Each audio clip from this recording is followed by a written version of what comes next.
आत्मा मूल शब्द है और परमात्मा उपाधि शब्द है और जीवात्मा उपाधि शब्द है। दोनों तुलना में है।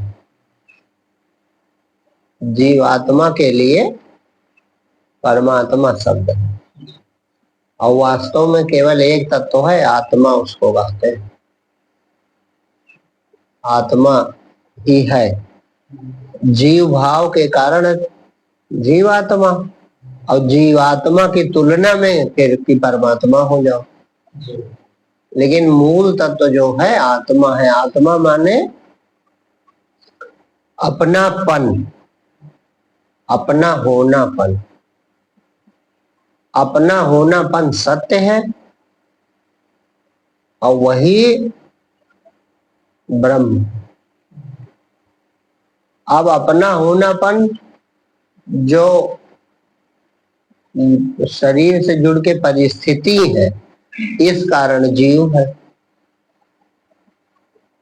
परिस्थिति नहीं है, अपना होनापन हमेशा है। वो सनातन है, अनादि और अनंत। पता नहीं कब से है और पता नहीं कितना है। लेकिन जब वो शरीर से हम जुड़े तो परिसीमन कर दिया हमने, बस इस तब उसका नाम जीवात्मा हो गया। अब जीवात्मा हो गया तो कहा गया तुम परमात्मा हो। तुम जीवात्मा नहीं हो, तुम परमात्मा हो। अपने को पहचानो और दोनों उपाधियां हट जाएं तो वो आत्मा ही है। तो आत्मा जो है अनादि है और अनंत है और जीवात्मा परमात्मा होता है। हाँ, जीवात्मा जैसे भक्त से भगवान शब्द है, उसी तरह जीवात्मा परमात्मा होता है। जीवात्मा को बताया जाता है कि तुम परमात्मा। जो परिस्थितियां हैं ये स्वप्नवत है, ये कल्पना मात्र है। माने शरीर का जन्म, शरीर की उम्र और शरीर से अपना जुड़ाव और मृत्यु का भय, यही तो है। तो ये जो इतना ज्ञान है यही कल्पना है। और इस ज्ञान को छोड़ दीजिए तो जो शेष बचा वो सत्य, वो आत्मा है। वो अनिर्वचनीय हो गया अब, क्योंकि निर्वचन इसी का हो सकता है।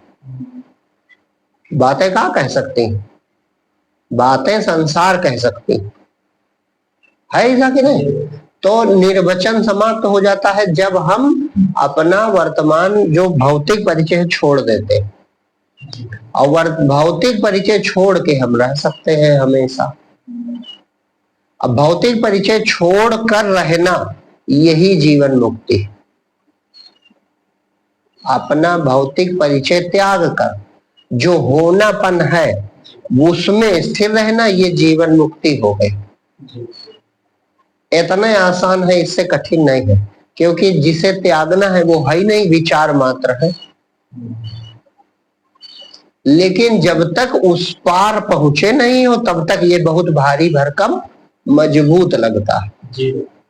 जैसे स्वप्न से ही उदाहरण है। स्वप्न से जागे तो स्वप्न का जागना खेल लगा। क्यों? क्योंकि जागने पर पता चला कुछ था ही नहीं, कुछ त्यागना तो था ही नहीं। जागने पर पता चला, सिद्ध हो गया कि यार काश जाग के हमने कोई बड़ा पहाड़ ढकेला। कुछ था ही नहीं। लेकिन जो न जागा हो उसके लिए पहाड़ हटाने बराबर है ऐसा कि नहीं? जो न जागा हो तो उसके लिए जागना बिल्कुल जानो पहाड़े हटाने जैसा है। उसके बस में नहीं लगता कि हम जाग पाएंगे। और जाग गया तो कहता है कि कुछ नहीं हुआ, हम तो पहले से ऐसे थे। इसी प्रकार जो पूर्ण आत्मा होते हैं वो कहते हैं कुछ नहीं है, न शरीर है न संसार है, तुम्हें कुछ छोड़ना नहीं, बस जैसे वैसे रहो। लेकिन जो बंधन में है, माने जो है झूठा बंधन, लेकिन फिर भी जो स्वप्न देख रहा है उसको पहाड़ के बराबर लगता है। जड़ता का त्याग, शरीर का और शरीर की मान्यता का त्याग। शरीर नहीं है, शरीर की मान्यता का त्याग। मान्यता तो है और संसार की मान्यता का त्याग। तो ये मान्यता का त्याग कर दे बस जीवन मुक्त हो गए। शरीर का नहीं त्याग करना, न संसार का त्याग करना, शरीर और संसार है इसको त्याग देना। हाँ, तो जो त्यागेगा वो है, त्यागने वाला है नहीं, बस त्यागने वाला बच जाए केवल, तो बस वो जीवन मुक्त हो गया। वो अनादि और अनंत है और अनिर्वचनीय, तीनों शब्द वहां लागू हो जाए। आप वो अपना अनुभव करेगा कि हाँ मैं नहीं जानता हूं मैं कब से हूं और कब तक रहूंगा और मैं कितना हूं। ये तीनों चीजें जीवन मुक्त महापुरुष नहीं, वो कुछ नहीं जानता, वो कुछ जानना ही अज्ञान हो गया। वो कुछ नहीं जानता, वह होनापन है, मैं हूं बस इतना है। हाँ, होनापन है और कुछ जानना बूझना नहीं है। अब जो जागा नहीं है उसको ये बात काल्पनिक लगती, वो प्रश्न करेगा कि क्या ये मानने हो जाएगा, क्या ये कहने हो जाएगा कि मैं शरीर नहीं हूं, मैं संसार नहीं हूं, क्या ये कहने हो जाएगा कि हट जाएगा, रहेगा तो वैसे वैसे। तो ये प्रश्न उसका गलत है, क्योंकि अभी वो जागा नहीं है, इस कारण रहस्य नहीं जानता। उसको नहीं मालूम कि ये मानने से ही है। जब तुम इसको महत्व नहीं दोगे तो तुम जाग जाओगे। हाँ, ये बहुत आश्चर्यजनक बात है। जैसे प्रश्न उठेगा ना, उठे प्रश्न ये स्वाभाविक उठेगा कि मान लो आपने तरीका बताया कि शरीर संसार को न मानो, तो क्या हमारे ना मानने से ये हट जाएगा? और ये बहुत जादुई उत्तर है कि न मानने से हट जाता है। जिनका हटा वे जानते हैं। तो प्रश्न बनेगा कि हमें तो वो खाते पीते हमारी तरह दिखाई पड़ते हैं, तो कैसे जानते हैं? तो वो उत्तर देगा कि तुम भी ऐसे हो जाओ तब जान जाओगे, और कोई उपाय नहीं है, क्योंकि ये अनिर्वचनीय है। जैसे कल वाला उदाहरण था कि दूर से नदी दिखती थी, अब वो नजदीक गया, वो देख के वापस चला आया कि वहां पानी एक को बूंद नहीं है, तो अब उसकी नदी ही गायब हो गई है। और एक ने नहीं जाना है, तो चाहे जितने उपाय करो, चाहे जितने दृष्टांत दो, वो मानेगा नहीं। तो एक ही उत्तर है कि तुम भी चले जाओ और देख के आ जाओ, बस तुम्हारी भी नदी गायब हो जाए। तो वो प्रश्न करेगा नदी लहला रही है, तो कहा हमारे जाने नदी सूख जाएगी? तो वो कहेगा मुस्कुराता हुआ कि हाँ जाओ देख के तो आओ, नदी सूख न जाए तो बताना, है ना। बस इसी प्रकार से नाम और रूप का महत्व मत दीजिए आप, और फिर जादू देखो चमत्कारी, आप बचोगे। एक अपना अनंत चेतन रूप, दूसरी चीजें नहीं बचेगी। तब वो मगन हो जाता कि अरे कुछ नहीं था, और हम पहले से आगे आगे हम ही रहते थे, जो प्राप्त हुआ वो पहले से था। जैसे अभी कहा कह रहे हैं कि तुम सबसे पहले हो और तुम कुछ और ढूंढ रहे हो, अपना तिरस्कार कर देते हो, अपने सत्य होनेपन का। जो ये खोजी है, जो जानना चाहता है, जो व्याकुल है, जो परेशान है, जो दुखी है, ये सबसे पहले है। ये नहीं जानता, यही इसका दुख है। हाँ, नहीं ऐसा नहीं खुद को तो जानता है, ये सोचता है कुछ और बड़ा जानेंगे, कुछ और आश्चर्यजनक होगा, हम तो हैं, और ये विचार नहीं करता हम किस लोक से आए। ये जीव जो बना है, जीव बना है नहीं जीव है, परमात्मा जीव बना है। तो ये नहीं विचार करता कि हमारी ये शक्ति जो है, ये मैं कहां से लेकर आया। मेरा होनापन कितना सत्य है, और यह सत्यता, यह होनापन, यह अस्तित्व मैं कहां से लेकर आया हूं। यही समर्पण है कि ये वही है, न इसका नाम है और न इसका रूप है, ये सिर्फ है। कौन? यही आपका होनापन। और ऐसा करके देखो कितना बड़ा, मतलब एक आश्चर्यजनक परिवर्तन हो जाता है, और सिर्फ चेतना बचेगी, दूसरा कुछ नहीं बचेगा, बस आप मुक्त हो गए। फिर भी उसी नदी की तरह फिर सब दिखाई पड़ेगा। अगर दिखाई का कहीं जगत में कोई परिवर्तन हो जाता बाहर से, लेकिन उसके अनुभव में बहुत बड़ा परिवर्तन हो जाता है। एक सो रहा आदमी, अब एक जगह, तो स्वप्न में वो बहुत कुछ देख रहा था और फिर जाग गया, तो क्या कोई उसके मौलिक रूप से परिवर्तन हुआ? कोई नहीं हुआ। लेकिन उसके हृदय से पूछो कितना बड़ा परिवर्तन हुआ। स्वप्न में शेर आ गया था और बिल्कुल मार डालने वाला था तो उससे पूछो कि तो कहेगा हम बहुत बड़ा परिवर्तन हुआ। तो क्या प्राप्त हुआ? कुछ नहीं प्राप्त हुआ, जो थे वही हो गए, राहत मिल गई, दुनिया का जो झूठा भय था वो मिट गया। बस इसी तरह यह जीवन मुक्ति है। मैं जब तक शरीर हूं तब तक जीने के लिए मैं जीवन से चिपकने का प्रयास करता हूं, जीवन को हमेशा मजबूती से पकड़ने का प्रयास कर रहा हूं, और जीवन मिल नहीं रहा क्योंकि मैं पकड़ जड़ता रहा हूं। मैं स्वयं जीवन हूं और मैं जड़ता को जीवन मान रहा हूं, और मेरी जीवंतता से जड़ता जीवित है, लेकिन मैं ये समझ नहीं पा रहा हूं। है ऐसा कि नहीं? आपकी जीवंतता से शरीर जीवित है कि तुम शरीर से जीवित हो? है कि नहीं है? लेकिन तुम इसी को चिपक रहे हो और बड़ी मजबूती से जकड़ रहे हो। ये रेत की धूल है, वो मुट्ठी का पानी कब निकल गया पता नहीं चलेगा। जीवन आधा बीत गया फिर बीत जाएगा। अरे होश करो, तुम जीवित हो, तुम जीवन हो, तुम सत्य हो। तुम्हारी ही सत्यता से शरीर सत्य हो रहा। जासु सत्यता से जड़ माया, भास सत्य यो मोह सहाया। मोह की सहायता के कारण, मोह के कारण ये जड़ भी सत्य तुमको लग रहा। जैसे स्वप्न सत्य किससे लगता था? तुमसे।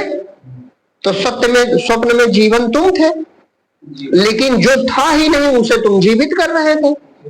कितना जादुई बात थी। न शरीर है, न नदी है, न पहाड़ है, न दुश्मन है, न मित्र है, और तुम इतना बड़ा जीवन हो कि तुम सबको जीवित कर रहे थे, और अपनी जीवंतता की तरफ होश नहीं, और उसी को जीवन मान बैठे थे, कल्पना को। और जब एक झटके नींद खुली तो पता चला अरे वो तो सब हमारी कल्पना थी, जीवित तत्व तो हम, लेकिन फिर न जान पाए, इस वाले में फंस गए। जान कहां पाए? अपनी जीवंतता न पहचान पाए। जीवन तुम हो, तुम जीवित हो, तुम ही आत्मा हो, तुम ही सत्य हो, लेकिन जीवन का भाव बना है, जीव भाव, जीव भाव बना हुआ। काहे जीव भाव बना है? जो है ही नहीं उसे जीवित करना चाहते हो। शरीर को जीवित करना चाहते हो, इंद्रियों को जीवित करना चाहते हो, बस यही दुख का कारण है। इसी से मुक्ति पानी, तो इसे न मानो और देखो तुम अकेले ही जीवित हो, अकेले ही चैतन्य हो, अकेले ही स्थित हो।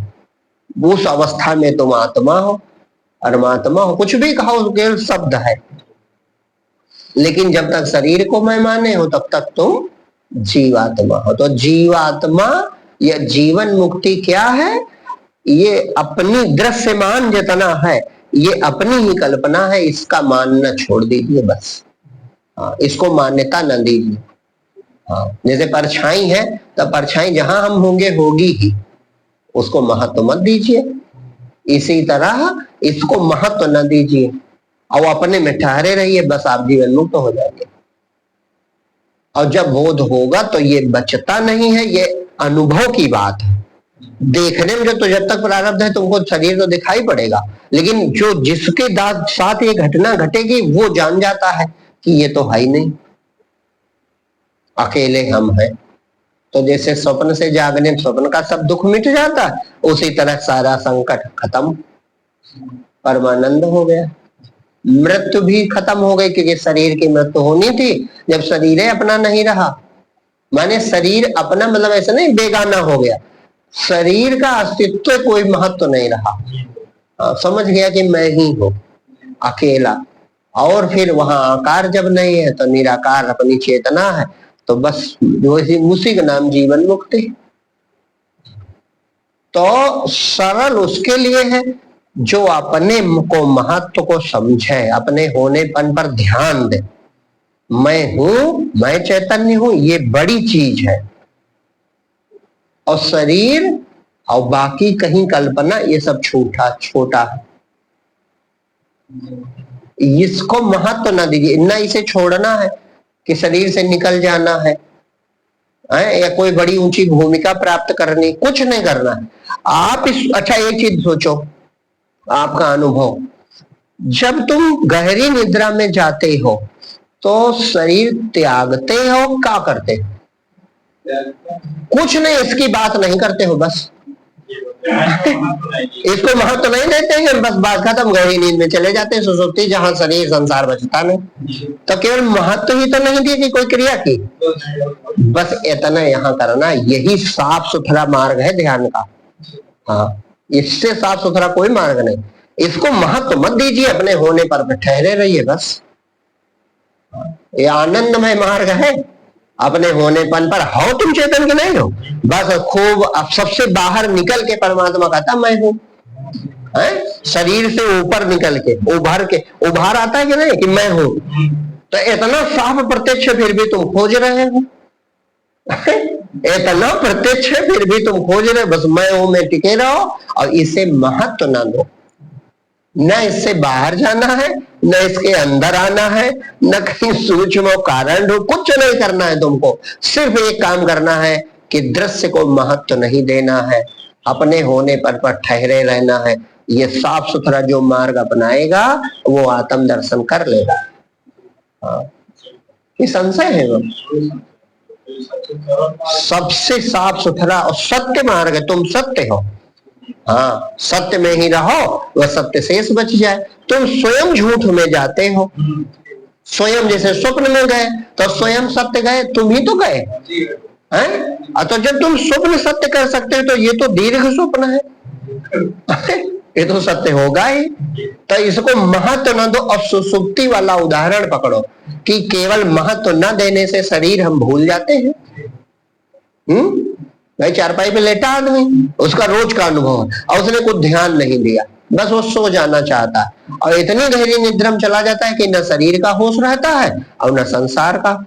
इसी प्रकार से जो अपनी चेतना को संभाले रहे कि बस मैं चैतन्य, संभालने से तात्पर्य ध्यान इसी पर बना रहे, किस पर? अपने होनेपन पर कि मैं चैतन्य हूं, मैं चैतन्य हूं, मैं शाश्वत सत्य हूं, मैं निराकार सत्य हूं।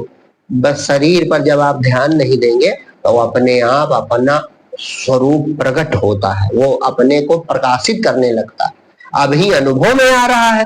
और तब वो अनंत ज्योति नेत्र भी है, वो अपने को देखता भी है, तो वो अपने को देखना शुरू कर देता है, बस वही तब आत्म साक्षात्कार कहा जाता है। हाँ।